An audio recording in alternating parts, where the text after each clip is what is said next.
Bonjour mes chers frères, que la grâce et la paix de notre Seigneur Jésus descendent sur votre vie et sur votre famille, aujourd'hui et pour toujours. Amen. Je suis le pasteur Antonio Junior, heureux d'être ici à nouveau. Je veux vous transmettre une parole que Dieu a mise sur mon cœur. Mes frères, beaucoup d'entre vous dernièrement ont traversé un tourbillon de pensées, de changements dans votre vie. Et bien souvent, vous êtes angoissés parce que vous ne savez pas exactement ce qui se passe ni où les choses vous mènent. Mais je veux te montrer ici que Dieu est aux commandes. Après tout, il l'a toujours été. Le problème, c'est que bien souvent, nous ne comprenons pas la façon dont Dieu agit dans notre vie. Amen. Alors, je vais t'apporter ici un enseignement de Jésus qui va changer ta compréhension sur la façon dont les choses fonctionnent. Comment Dieu travaille dans les coulisses, même si tu ne le vois pas, même si tu as l'impression que Dieu est silencieux, en réalité, il est en train d'agir. La Bible dit dans Isaïe, chapitre 64, verset 4, que depuis l'Antiquité, on n'a jamais entendu parler d'un Dieu semblable au nôtre, qui agit en faveur de ceux qui espèrent en lui. Amen, donc Dieu travaille dans ton cœur, dans ta vie, autour de toi, pendant que tu attends en lui. C'est pourquoi je t'invite à être avec moi ici chaque jour, à 5h du matin, à 6h du soir, parce que je veux t'aider dans cette marche. Tu ne peux pas marcher seul, tu seras beaucoup plus fort si tu marches avec d'autres frères, dans la foi. Et même si nous sommes à distance, je crois que nous sommes unis dans le même esprit, dans la même communion, croyant au même Dieu. Amen. Et je veux aussi te dire un grand merci à toi qui as partagé les prières, à toi qui as diffusé ce message à tant de personnes, des personnes de ta famille, de ta maison, de ton travail. Je n'ai qu'à te remercier. Combien de personnes ont été atteintes, combien de personnes sont nourries par la parole du Seigneur, regarde ici, par la parole de Dieu, alors je n'ai qu'à remercier le Seigneur chaque jour. Je suis très reconnaissant pour cette opportunité que, grâce à Internet, nous puissions atteindre autant de gens, tant de personnes. Je me souviens qu'il y a de nombreuses années, j'ai dirigé les jeunes dans mon église. Pendant 7 ans, j'ai prêché aux jeunes et c'était un travail très ardu, très difficile. Et mon plus grand désir était que ces jeunes puissent se multiplier et que nous puissions faire grandir le ministère et que de plus en plus de personnes puissent entendre la parole que j'avais à apporter. Mais frère, ce n'était pas la volonté de Dieu, et alors cette source dont je me nourrissais s'est simplement tarie. Je vous ai déjà raconté ici mon témoignage, mais les personnes de la direction de l'église n'aimaient pas mes prédications, et elles m'ont convoqué. Ils m'ont appelé à une réunion et ont dit qu'ils étaient insatisfaits de mes prédications, qu'ils trouvaient mes prédications très ennuyeuses. Elles disaient que ça endormait et que personne n'aimerait mes propos. Frère, ce fut un vrai coup dur. Mais aujourd'hui, je remercie Dieu, parce que à partir de cette porte qui s'est fermée, Dieu en a ouvert une bien plus grande. Un dimanche matin, je me rendais à l'église pour l'école du dimanche. Le Saint-Esprit a parlé fort à mon cœur. Vous savez, quand une idée très forte vous vient, une pensée plus forte que la normale, c'était le Saint-Esprit. En me parlant, il m'a dit ceci. Les gens ne veulent rien de pas t'écouter dans ta propre église. Alors crée une page sur Facebook. Et là-bas, je vais commencer à faire une grande œuvre sur Internet et je vais amener beaucoup de personnes dans ma présence. Frère, la paix de Dieu a rempli mon cœur. À ce moment-là, j'ai partagé cette voix, n'est-ce pas, que j'ai entendue de Dieu, je l'ai partagée avec ma femme et j'ai décidé d'obéir. Laisse-moi te dire une chose. Le secret de ta victoire, de la prospérité, de la bénédiction dans tous les domaines de ta vie, c'est l'obéissance. Je n'ai qu'à remercier Dieu, car c'est lui qui a fait la multiplication. Mon rôle, c'est d'obéir, de transmettre le message qu'il a mis dans mon cœur ce jour-là, de prier pour ta vie. Et je loue le Seigneur parce que je sais que ce n'est que le début. Dieu a beaucoup plus pour nos vies. Amen. Si tu es nouveau ici, je veux te demander de t'abonner à ma chaîne. Il te suffit de cliquer juste en dessous sur s'abonner. Active aussi ce qui va apparaître à côté et sélectionne l'option toutes pour que tu reçoives sur ton téléphone la prochaine vidéo que je vais publier. D'accord ? Frère, je veux lire avec vous un passage de Matthieu, chapitre 6. Matthieu, chapitre 6, verset 25. Regardez ce qu'il dit. « Ne vous inquiétez pas pour votre propre vie, de ce que vous mangerez ou boirez, ni pour votre propre corps, de ce que vous porterez. La vie n'est-elle pas plus précieuse que la nourriture, et le corps que les vêtements ?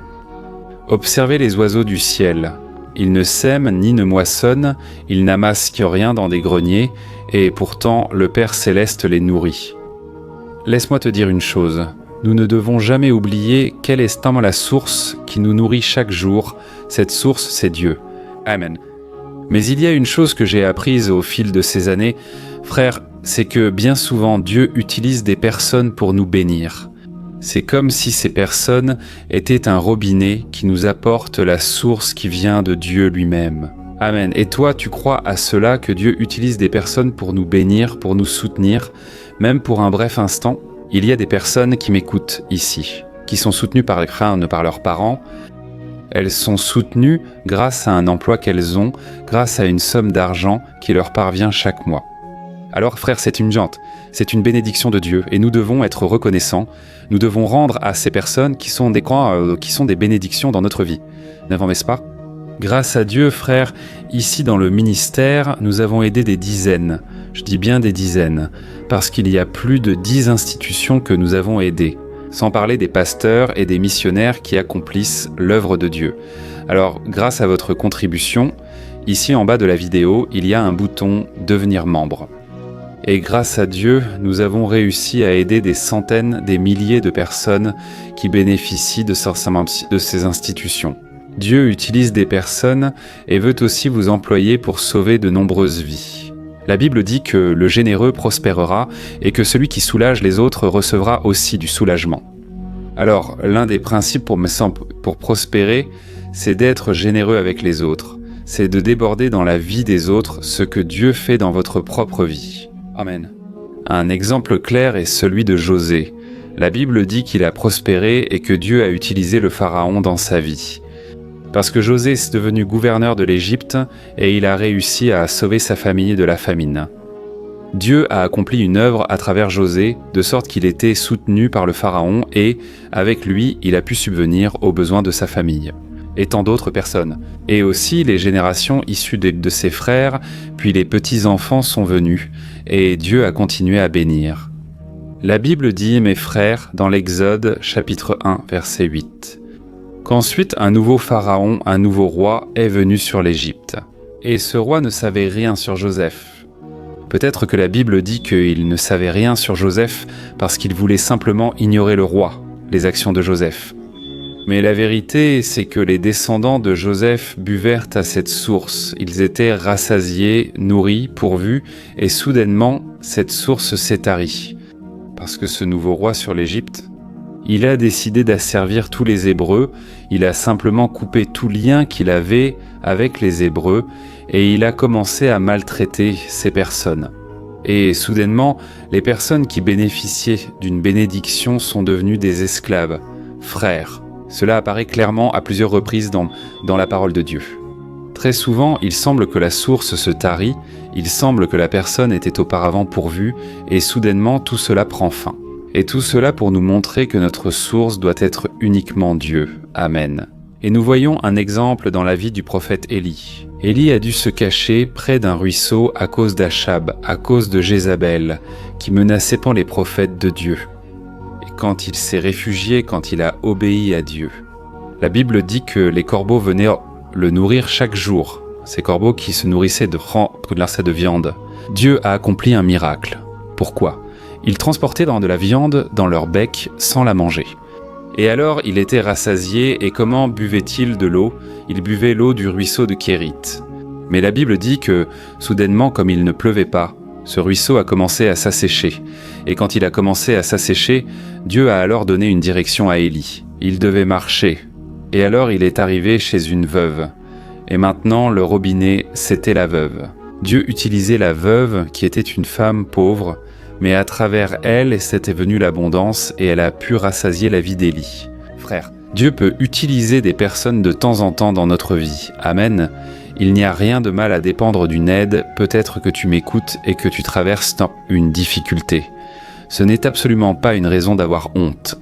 Tu demandes de l'aide à quelqu'un. Dieu peut utiliser des personnes, cela peut être la stratégie de Dieu pour ce moment-là.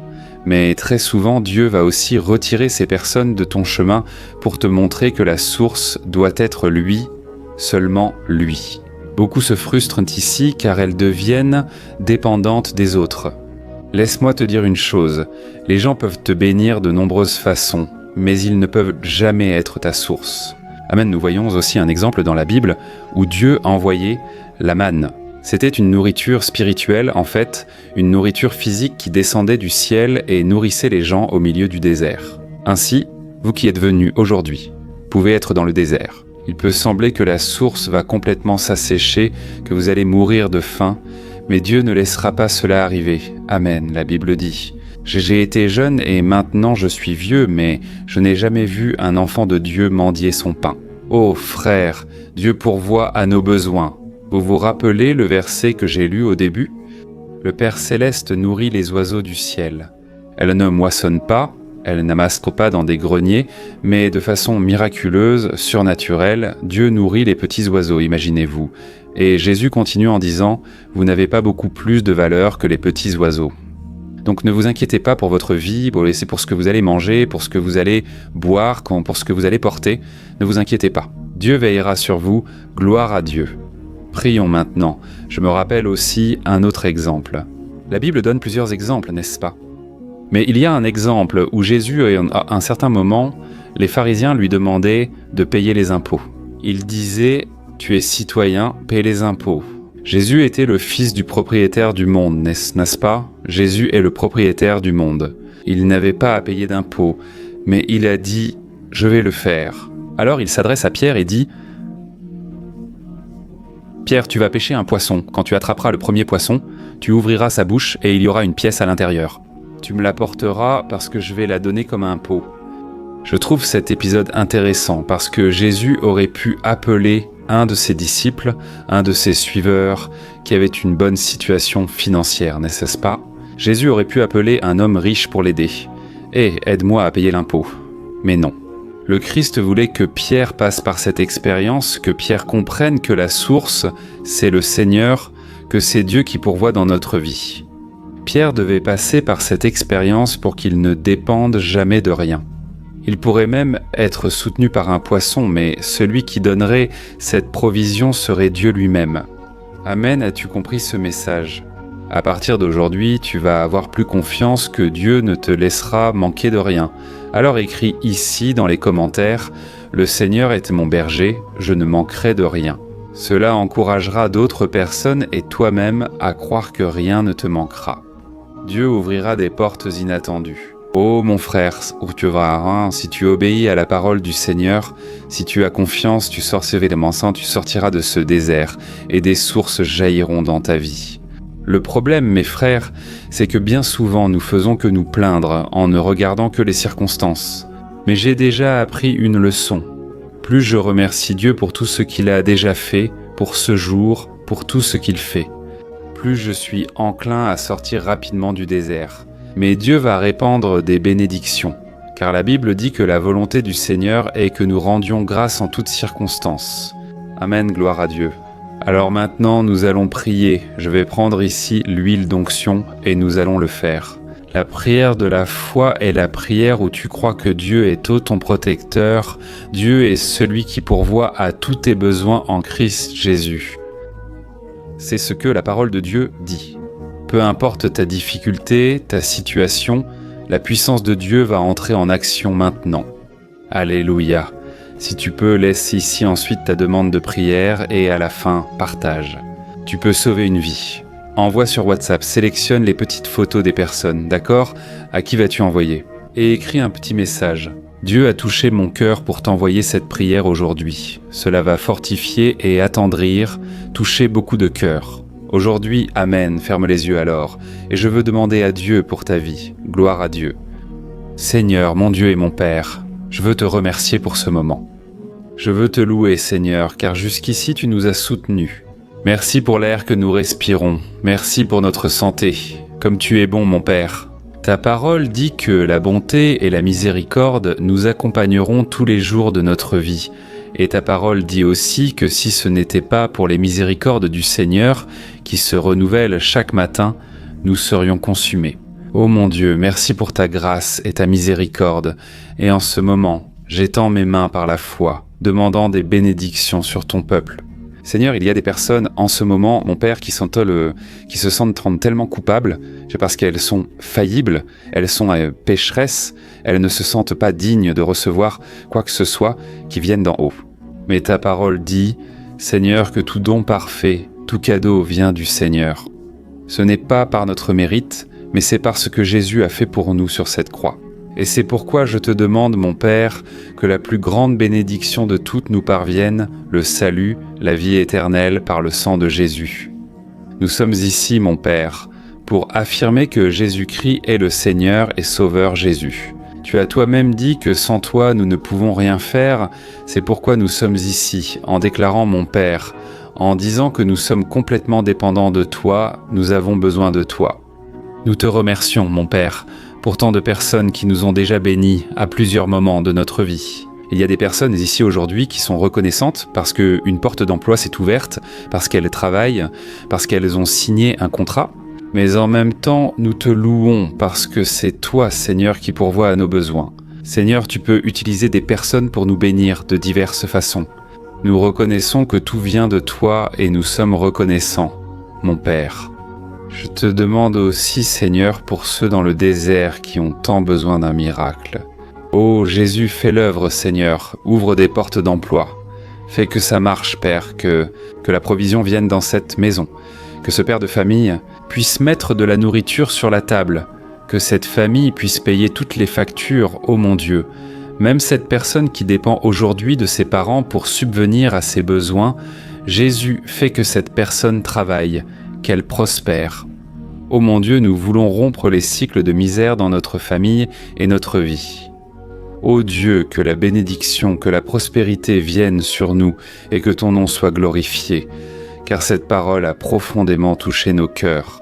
Seigneur, je prie aussi en ce moment pour chaque personne qui est malade, qui est souffrante. Je ne cesserai jamais de croire en ta puissance. Et je prie, Père, pour cette femme, pour cet homme, et je te demande maintenant la guérison, mon Père. Libère la guérison sur cet homme, sur cette femme. Qu'ils ressentent le renouveau spirituel maintenant, qu'ils ressentent la chaleur dans leur corps physique, montrant que la guérison est en train de se produire. Maintenant, au nom de Jésus, Père, joins chaque personne par la foi, en obéissance à ta parole, et je te demande de libérer cette personne de toute affliction. Je réprimande maintenant toute œuvre du diable contre ces personnes, toute maladie, toute dépression, toute oppression dans l'esprit et dans le cœur. J'expulse maintenant tout le mal, tout le pouvoir des ténèbres. Par le pouvoir du nom de Jésus-Christ, Satan bat en retraite. Tu n'as aucun pouvoir contre cette personne. Cette personne a déjà déclaré sa foi en Jésus, et même si elle se sent faible, elle est en présence du Seigneur. Ô Jésus, couvre ces personnes de ton sang. Protège cette maison, Seigneur. Délivre-les de tout mal, de toute personne qui ne vient pas de toi, de toute personne mal intentionnée, et aie pitié. Père de ces personnes qui se lèvent contre nous, Seigneur, viens nous protéger, viens nous garder et viens nous bénir. Pour l'honneur et la gloire de ton saint nom. C'est ce que je prie. Et je te remercie déjà pour tout ce que le Seigneur a fait et fera encore dans nos vies. Au nom de Jésus, je prie et je te remercie. Amen. Gloire à Dieu. Alléluia.